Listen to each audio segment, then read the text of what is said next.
لیکن انہوں نے ملک کا کیا حال بنا دیا. آج میں نے صبح ہی یہ قطعہ کہا تھا جو میں آپ کی خدمت میں اور اپنے ناظرین کی خدمت میں پیش کرتا ہوں کہ یہ تحفہ آزادی تجھے کس سے ملا ہے. یہ تحفہ آزادی تجھے کس سے ملا ہے؟ جو مالک کونین ہے یہ اس کی عطا ہے. جو مالک کونین ہے یہ اس کی عطا ہے. نا قدری نہ کر نعمت حق کی، یہ سمجھ لے. نا قدری نہ کر نعمت حق کی، یہ سمجھ لے. نا قدری کی مالک کے یہاں سخت سزا ہے. تو سزا ہمیں مل رہی ہے، مل رہی ہے اس صورت میں کہ ہم پر وہ لوگ مسلط ہیں، وہ ظالم و جابر حکمراں مسلط ہیں جنہوں نے پاکستان کے ہر قانون کی خلاف ورزی کی ہے. دیکھیے آج جو ہم پر حکومت کر رہے ہیں یہ وہ لوگ ہیں جن کو عوام نے مسترد کر دیا تھا. عوام نے ان کو منتخب نہیں کیا. وہ تو پاکستان کو اپنی موروثی جاگیر سمجھنے والے جو جی ایچ کیو میں جرنیل بیٹھے ہوئے ہیں وہ ان لوگوں کو لانے والے ہیں. وہ ان لوگوں کو پسند کرتے ہیں اس لیے کہ یہ لوگ اسی قبیلے کے ہیں جس قبیلے کے جرنیل ہیں. تو پاکستان کا المیہ یہ ہے کہ پاکستان کو اس کی اشرافیہ کھا گئی، اور وہ جو ملک کے محافظ اپنے آپ کو کہتے ہیں وہ پاکستان کو برباد و تباہ کر رہے ہیں. Very sad. اور خاص طور پہ جو میں نے بات کی تھی شروع میں کہ ہم لوگ ڈینجرسلی ریچولسٹک بن چکے ہوئے ہیں، میں چاہوں گا اس کے اوپر بھی ذرا ہمیں بتائیں گوری صاحب. ہم لوگ صرف یہ سمجھتے ہیں کہ ہم نے نعرہ لگا دیا، ہم نے پاکستان زندہ باد کہہ دیا تو بس یہ کافی ہے، باقی چیزیں ہم جو ہیں وہ کرتے رہیں گے، کرپشن ہوتی رہے گی، سب کچھ ہوتا رہے گا، لیکن یہ ہے کہ 14 اگست پہ ہم جھنڈا اٹھا لیں گے، ہم نعرے لگا دیں گے، ہم یادگار فتح منا دیں گے، وہ سب کچھ ہو جائے گا.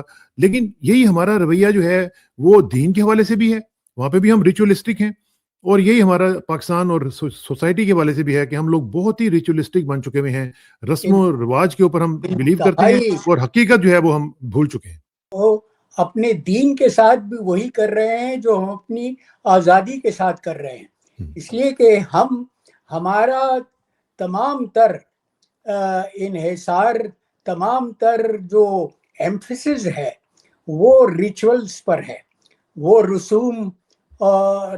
رسوم کی پابندی کرنا ہے. لیکن اسلام تو انقلابی پیغام لے کر آیا تھا.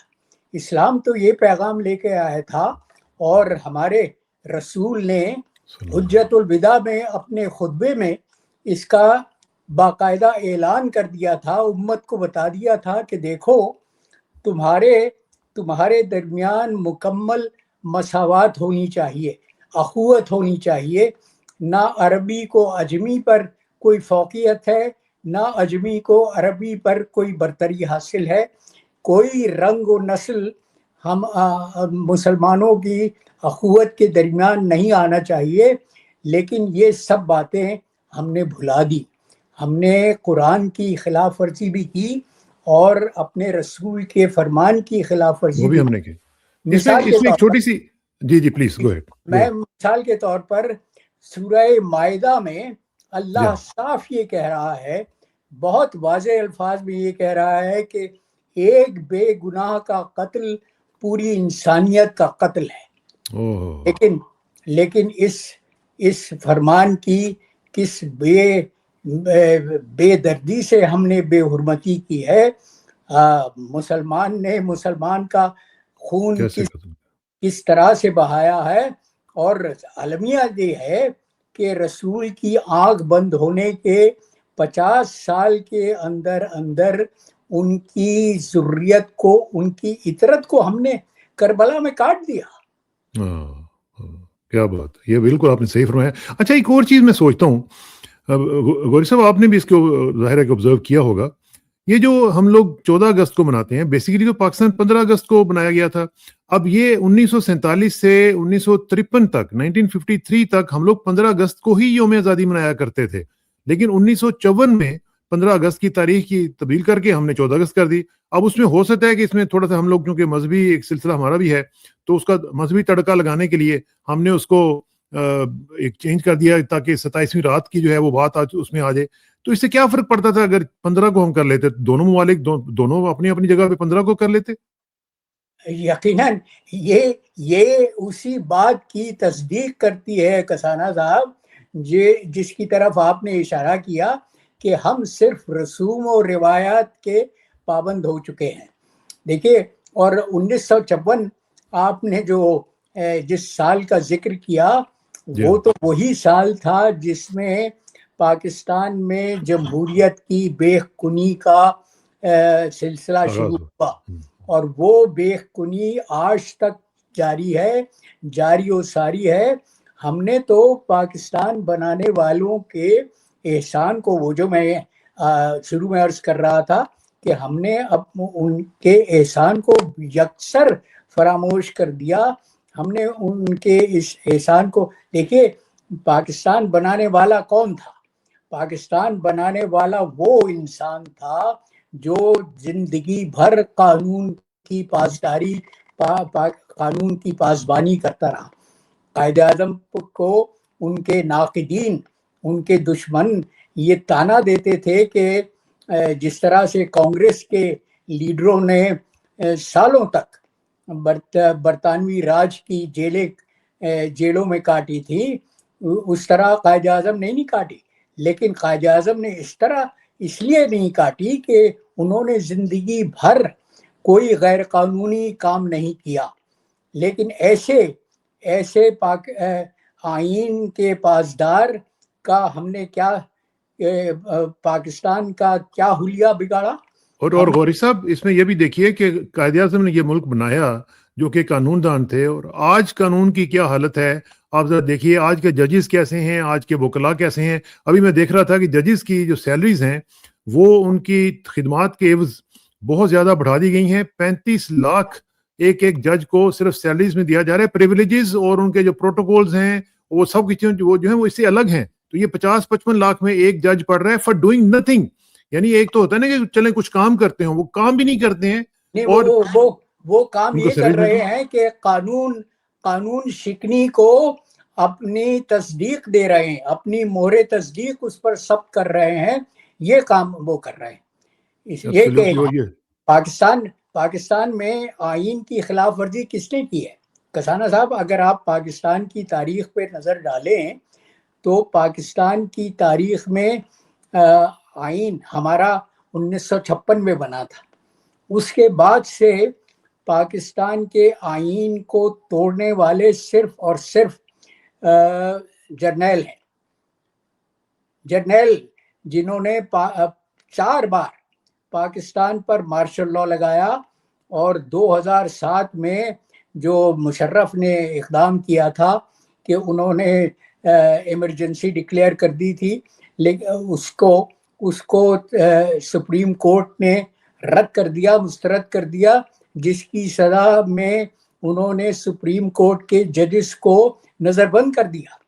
یہ تو پاکستان میں عجیب و غریب کام ہوئے ہیں.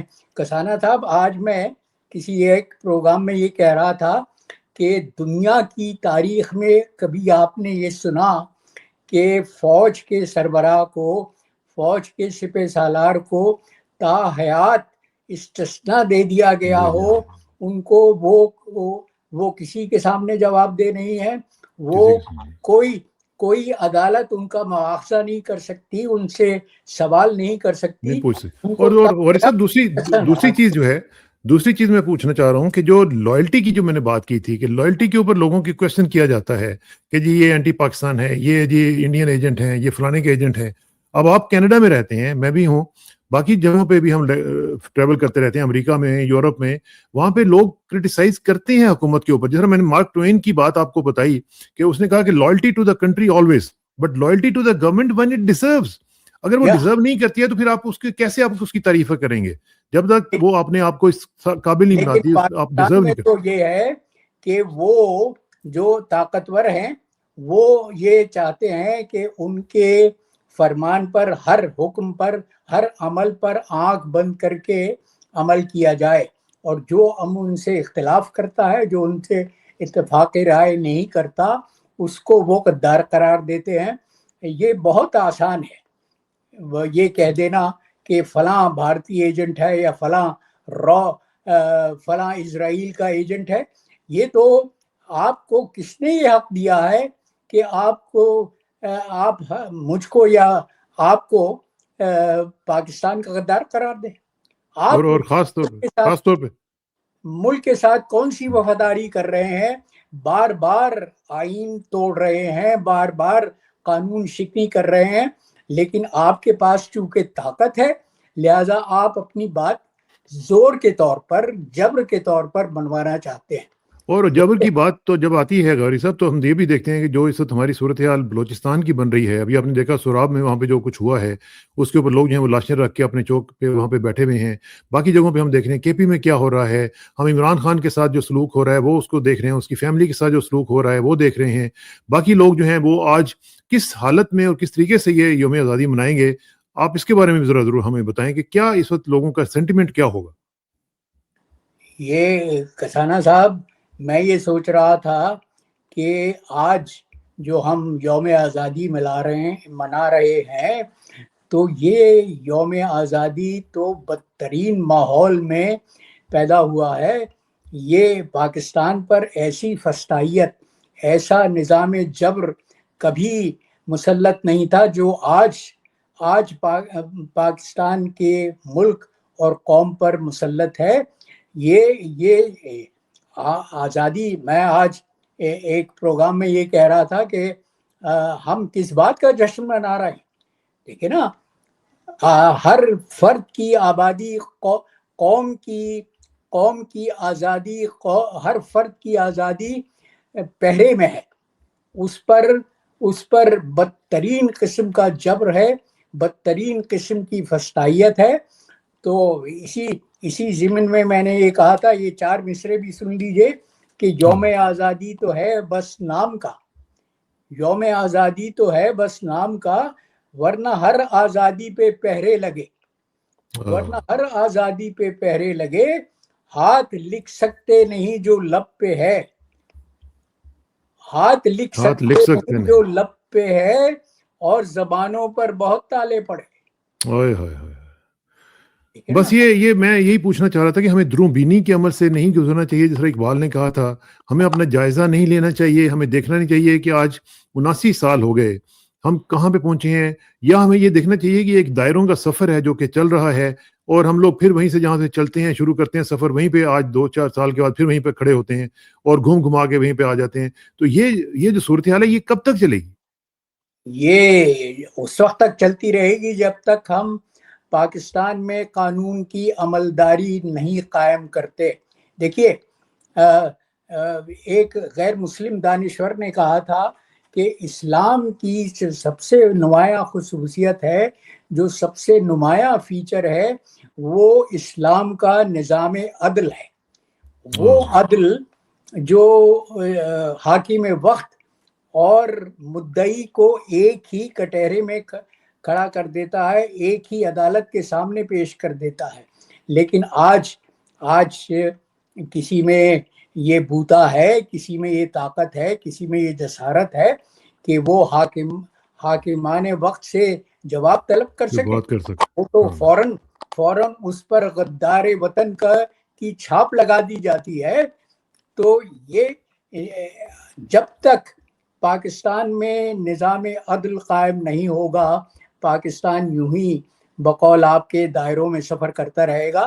دیکھیے، وہ جو چاہتا تھا کہ انصاف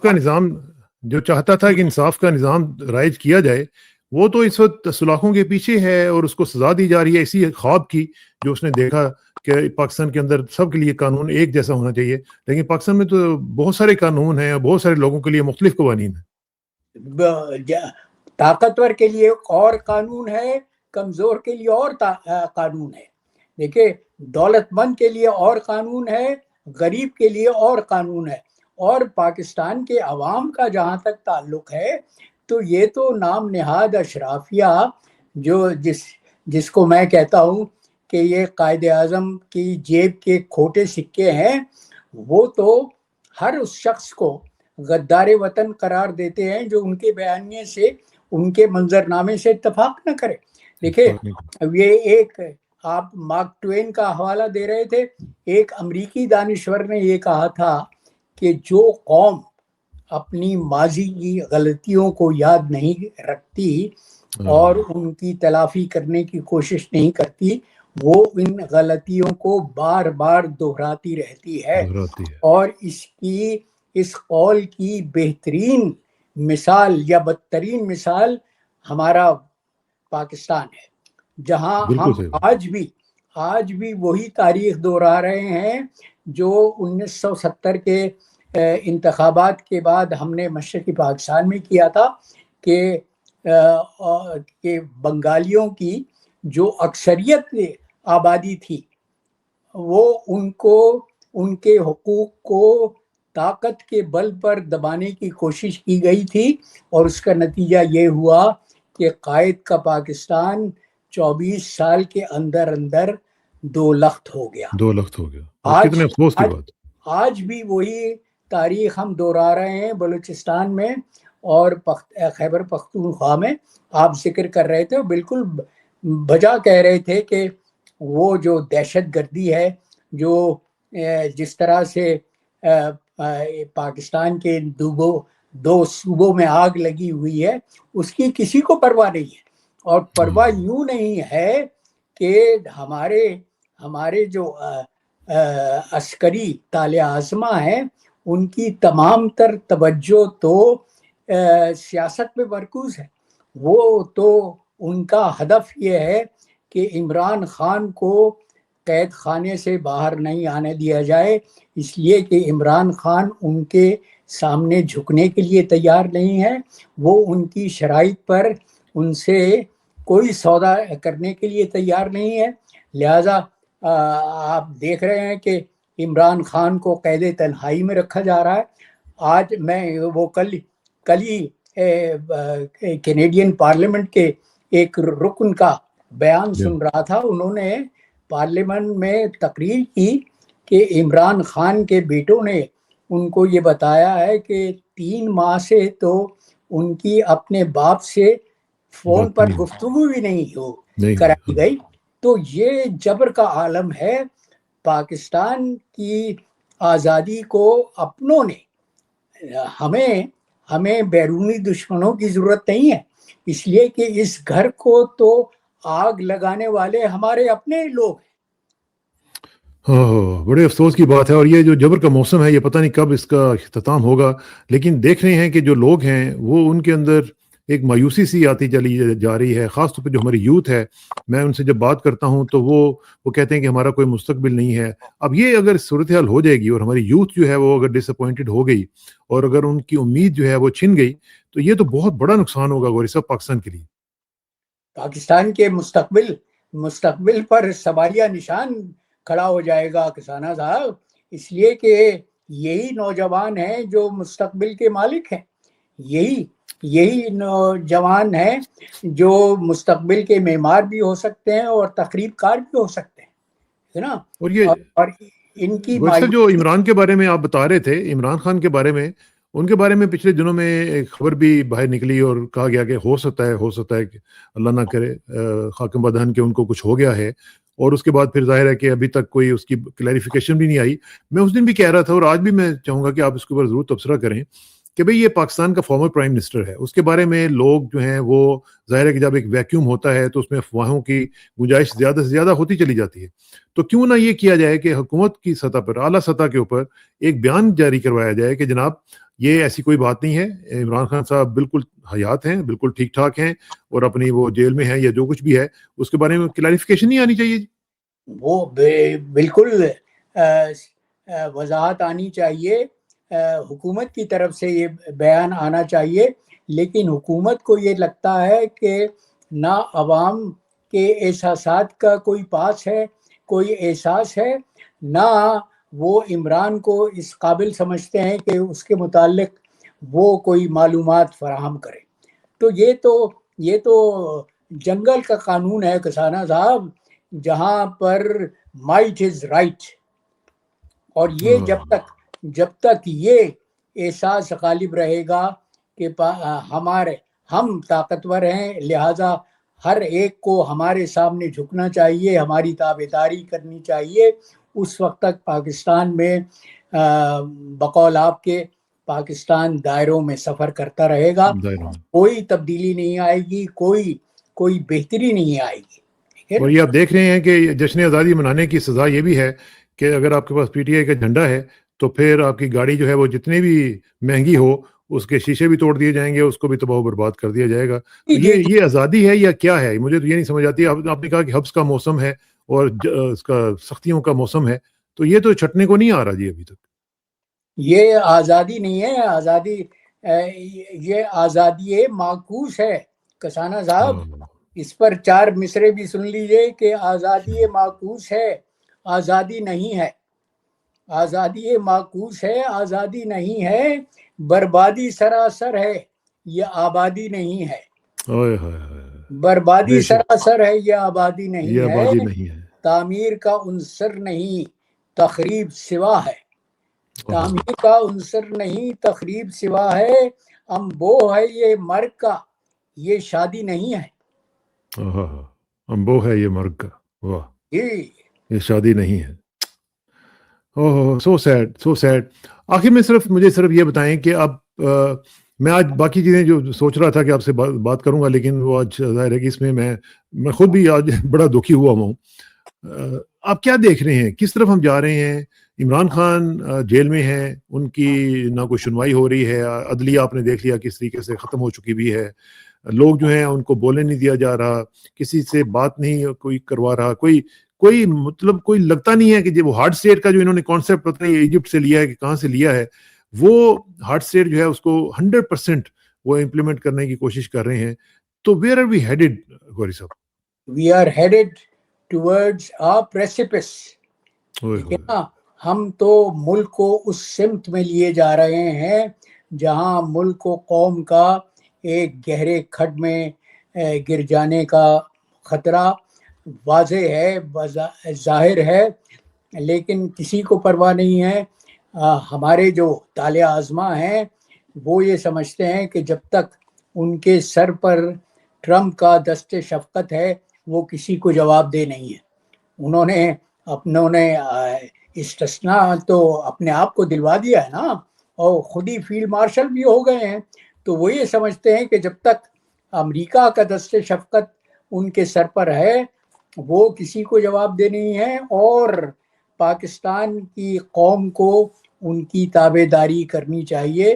ان کو کسی کی پرواہ نہیں ہے، ان کو کسی کا خیال نہیں ہے، وہ صرف یہ اپنی اجارہ داری چاہتے ہیں، اپنی چودراہٹ چاہتے ہیں۔